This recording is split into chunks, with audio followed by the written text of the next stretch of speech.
Noneho nongere mbahe ikaze mu isomo ry'uyu munsi. Uyu munsi tugiye kuba twakwiga neza uburyo ushobora kuba wabaza ikibazo mu Cyongereza, aho ushobora gukoresha do, does, did. Ugiye gusobanukirwa neza uburyo bwiza bwo kuba wakoresha no magambo kugira ngo ubashe kuba wabaza ikibazo mu Cyongereza. Abantu benshi bagira ikibazo cyo kuba bamenya ukuntu babaza ibibazo, aribyo twita questions mu Cyongereza. Ikindi ntibamenya igihe bakoresha do cyangwa does cyangwa did, cyangwa se bakaba bakoresha izi relative pronouns zikoreshwa nako izi interrogative pronouns zikoreshwa nka who, what, where, when and why or how, zifashishwa n'ubundi mu kubaza. Ariko rero ntabwo biba bigoye, niyo mpamvu muri iri somo ry'uyu munsi ngiye kukwigisha uburyo bwiza wajya ukoramo ibibazo ukoresheje do, does, did n'amagambo akoreshwa mu kubaza nka who, when, how na which nizo zindi. Rero mu kubaza ibibazo mu Cyongereza, ibibazo biba bifite uburyo bubiri. Hari ibibazo bya yes or no questions usubiza yego cyangwa oya, aho dushobora kuvuga ngo do you like English, ukunda Icyongereza, ukabasubiza yes I do cyangwa se no I don't. Ibindi bibazo tugira ni bya WH questions, ahangaho ukoresha amagambo nka what, where, when, who, why, who, how. Ahangaho ni igihe uri kubaza kugira ngo umuntu asobanure byimbitse, noneho ajye imuzino nawe gusobanurire. Urugero twavuga what do you like, ukunda iki, nyine akagusobanurira akavuga ngo I like music. Ukaba wamubaza ngo where do you live, utuye he, akaba yagusubiza ngo I live in Kigali. Uku rero niko uzakoresha do na does mu gihe uri gukora ibibazo. Structure yuko interuro zubakwa dukoresheje does na do, dufata does cyangwa do tugateranyaho subject, ubundi tugateranyaho verb, tugateranyaho object. Do cyangwa does plus subject plus verb tugateranyaho object. Nuko nguko tubikora. Ahandi ni mu gihe turi gukoresha do ikoreshwa kuri I, you, we ndetse na they. Niho hantu ishobora kuba yaba ikoreshwa kuri I, you, we ndetse na they. Ingero naguha dufite do you like English, do you like English, ukunda Icyongereza. Do they go to school, do they go to school, bajya ku ishuri. Do we have class today, dufite ishuri uyu munsi. Do we have class today. Urabibona ko ino I, you, we na they niho turi gukoresha iyi do, turi kubaza niba dufite ishuri uyu munsi. Iyindi dufite niyo bita does. Does nanga ikoreshwa kuri he, she na it. Iyo turi kubaza niho tuyikoresha. Urabibona ko twakoresheje ya formule twabonye hejuru ya do cyangwa does, tugakurikizaho subject, tugakurikizaho verb ndetse tugakurikizaho na object. This is where we say do you like English, ukunda Icyongereza, twakoresheje ya formula twari dufite hejuru. Hano iyindi dufite ni does. Noneho does zakoreshwa gute? Zakoreshwa kuri he, she na it. Urugero ndavuga ngo does he play football, does he play football, akina umupira. Ahangaha urabona nakoresha ya does yo yabanje, noneho nkurikizaho subject ariyo he play football, akina umupira. Nkongera aha nkaba mfite does she eat rice, arya umuceri, arya umuceri. The reason we use it does, impamvu twakoresheje does nuko hariho ino she, noneho tugakurikizaho verb tukavuga, noneho tugashyiraho n'icyuzuzo, igikorwa cya kintu cyakoreweho, arya umuceri. Indi ukora igikorwa ni she, we. Okay, twaswa dufite hano does it work well, ikora neza. Ishobora kuba ari nk'imashini cyangwa ikindi kintu, cyangwa ushobora kuvuga yenda binakora neza, bikora neza uri kubaza ari ibindi bintu. Does it work well? Okay, nizera ko ngaho nawe mubibonye neza aho dukoresha ino does.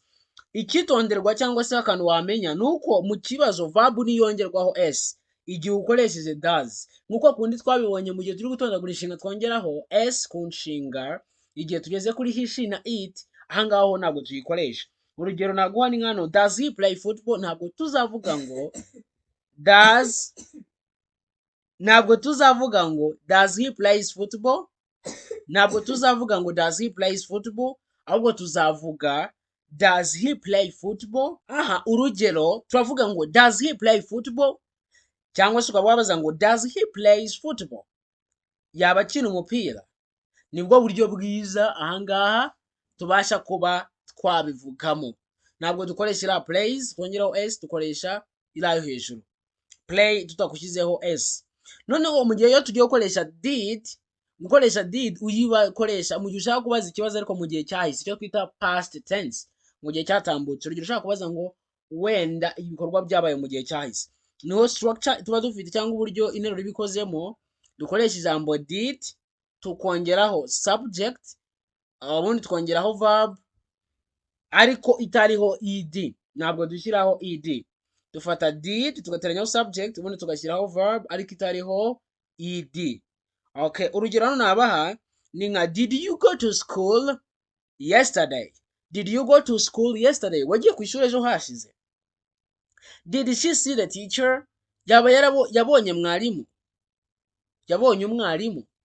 Okay, urabona ko ni mu gihe cyatambutse twakoreshe did dushyiraho subject dushyiraho verb ariko itariho ed cyangwa se ngo ibe yahita ijya muri past. Ni verb gusa iri muri infinitive form. Hanga bakavuga ngo did they eat breakfast? Baba bariye ifunguro rya mu gitondo, bari ifunguro rya mu gitondo. Icyo nacyo ni ikibazo tubajije aho ngaho. Ikitonderwa n'ibyo nari ndi kubabwira, iyo ukoresheje did verb iguma mu ishusho isanzwe ariyo base form, dukuyeho to gusa iguma aho ngaho. Niyo mpamvu tuzavuga ngo did you go to school instead of saying did you went to school. No, tuzavuga did you go to school, did she see the teacher, cyangwa did they eat. Ntabwo twakoresheje past izaza, ahubwo iyo tumaze gukoresha did noneho tugakoreshaho subject, verb iza itari muri past tense, iza n'ubundi ari infinitive, iri muri infinitive ariko twakuyeho to. Ahangaha rero niyo mpamvu dushobora kuvuga ngo did you go instead of saying did you went. Okay, nizere ko ngaho mubyumvise neza.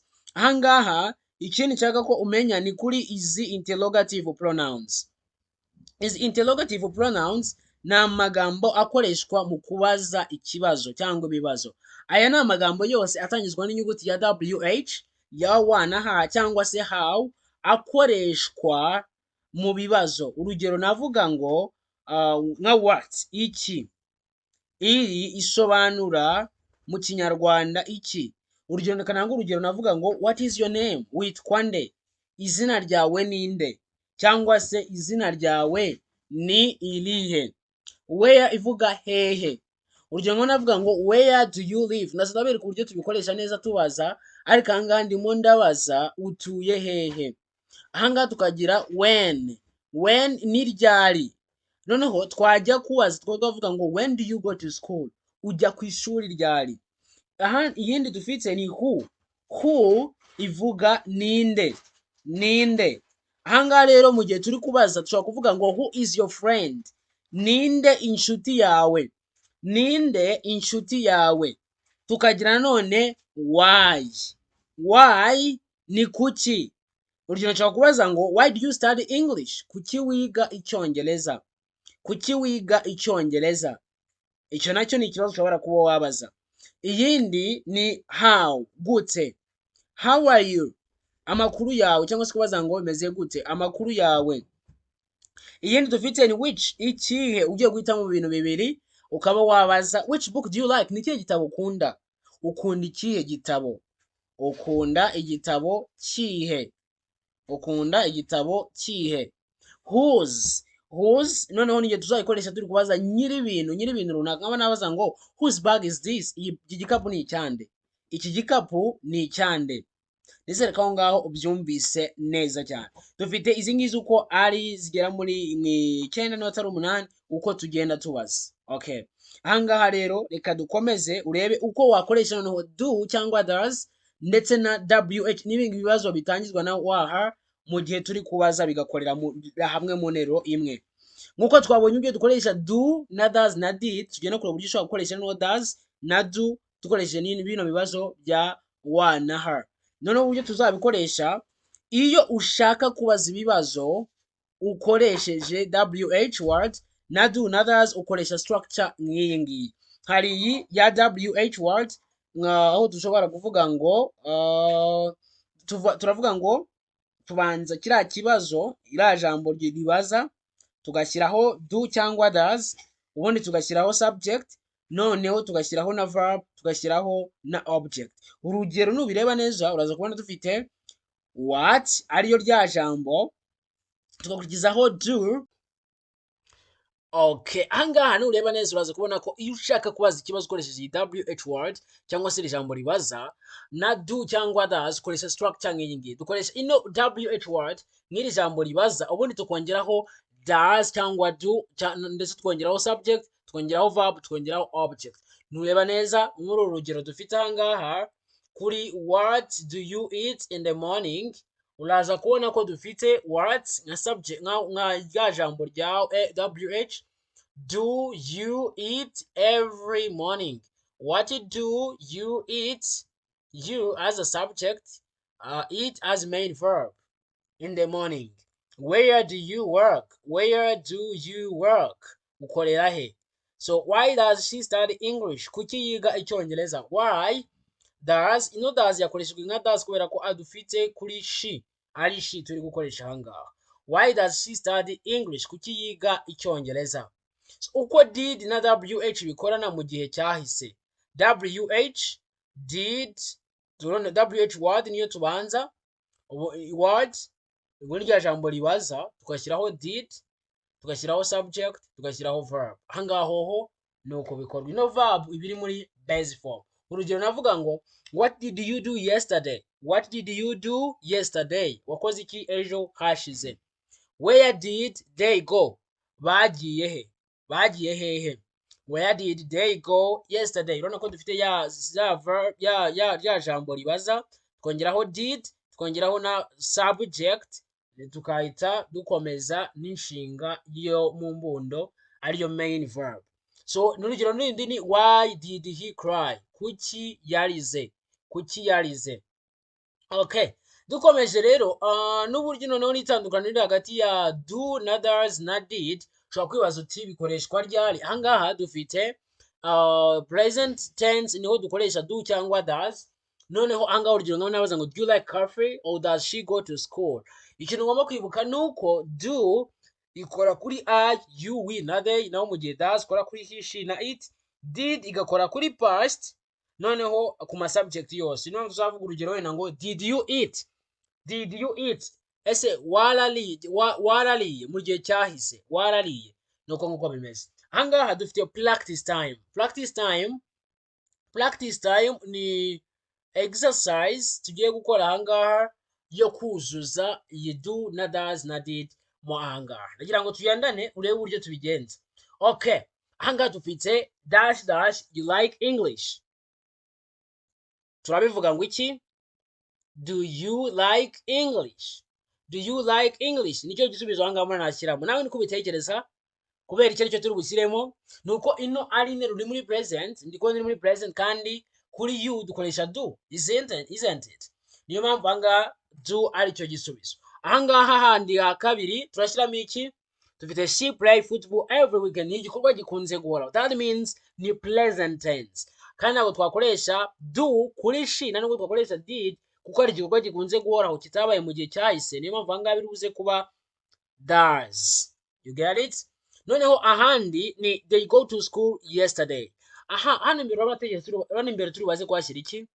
Turashyira ko tufite yesterday ikwita itwereka ko ari ejo hashize. Ubwo rero aho kugira ngo dukoreshe do wapi cyangwa does wapi, ahubwo turakoresha did yo muri past. Did they go to school yesterday? Did they go to school yesterday? Nuko nguko turi bubashe kuba twabaza. Urundi rugero ahangaha dufite iyi exercise dufite aha. He work hard. He work hard. Turabanza iki? Ibi ngibi urabona ko ni ibintu bikunze guhoraho kandi dufite he. Niyo mpamvu turi buvuge does he work hard? Yaba akora cyane. Okay, nuko nguko turi bubashe kubaza. Noneho ngaho kuri gatanu dukomeza twihuta. Kuri gatanu turakoresha do. Do you have a pen? Do you have a pen? Ufite ikaramu? Okay, aho ngaho nibwo buryo bwiza tubazamo ikibazo. Okay, noneho exercise ya kabiri nshaka ko noneho wikorera ibibazo byawe. Urabona ahangaha hano nabyujujemo ariko ntabwo byagombye kuzamo. Hano dufite dash you live. Dash you live. You live. Ubwo niyo mpamvu turi buze kuvuga ngo where do you live? Where do you live? Utuye he? Handi when dash dash you go to bed. When do you go to bed? Ni ryari ujya ku buriri? Niyo mpamvu nakoresheje when do, kwa kundi twabonye dukoresha ask question words ya wh ubundi tukongeraho verb to do tugakomeza na subject ndetse na main verb. Ahangaha tukongera tukagira why do you study English? Kuki wiga icyongereza? Why do you study English? Kuki wiga icyongereza? You get? Why do you study English? Kuki wiga icyongereza? Okay, kuri kane, who is your teacher? Who is your teacher? Mwarimu wawe ninde? Mwarimu wawe ninde? Ahangaha twabonye ko muri verb to be dufata ya wh word ariyo rya jambo ryo kubaza, tukongeraho verb to be ariyo is, noneho tugashyiraho object. Okay, nuko nguko biba bimeze, nuko tugashyiraho subject, niko biba bimeze. None ahangaha tukagira irundi rugero, what did you eat yesterday? Ahangaha nabyo urabibona ni kwa kundi twabigenje, twakoresheje wh words, questioning words, ubundi dushyiraho did, dushyiraho subject, dushyiraho na verb twakoresheje nyine mu nshinga y'inshinga nyayo yakoreshejwe mu nteruro. Ahangaha niko twakoresheje ino word. Yene practice speaking exercise nyeneye gukora ni iyo kuba wavugana n'inshuti zawe ukavugana cyane ubabaza bino bibazo. What do you do every day? Where do you live? Who is your best friend? Why do you study English? Kwa uburyo bigiye bibaza ubundi ukaba waganira nabo. Ikindi ni where did you study learning English? Nihe wize gukoresha icyongereza? No, where did you start learning English? Ni ryari watangiye kwiga icyongereza? Okay, nizera ko ngaho ubyumvise kandi ukabyumva neza cyane. Ubwo rero icyo nakubwira ni inama ku muntu uri umutangizi ushaka kwiga ururimi rw'icyongereza. Icyo nakubwira cyo nuko uzajya wibuka gutangiza ikibazo n'ijambo rifasha, urugero nka do, does, did, cyangwa se ukaba wakoresha can, have. Izo zose zishobora kugufasha. Ikindi ni wongereho s kuri verb igihe ukoresheje does cyangwa did.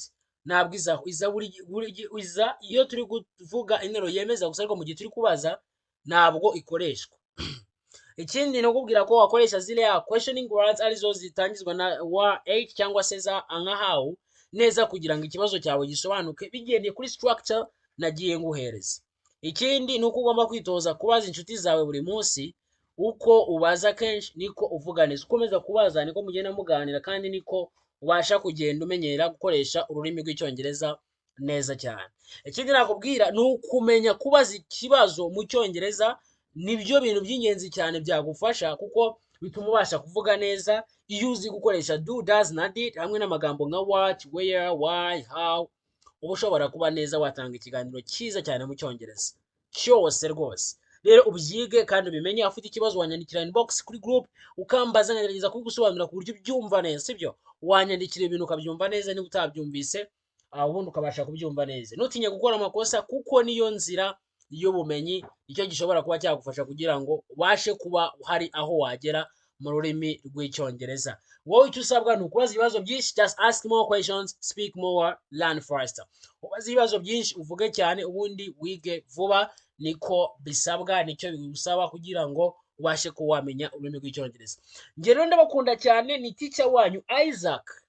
Uba wifuza ko mwagera kure cyane mukavuga ururimi rw'icyongereza, utaranyandikira kuri WhatsApp, ukaba ari ubwa mbere ubonye video zacu kuri YouTube, nyandikira kuri 0789801018 tugushyire muri groupe twigiramo icyongereza.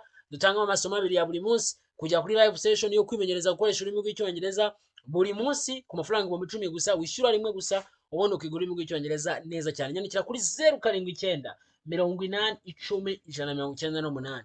Niba utari mu Rwanda wakwibuka ugashyiraho guteranya 25070781018 ubundi tukagufasha. Ndabakunda cyane. Niba utarakora subscribe uyikora aka kanya utazongera gucikwa n'amasomo tugenda tuguha. Bye bye, dusubire mu isomo ry'ubutaha.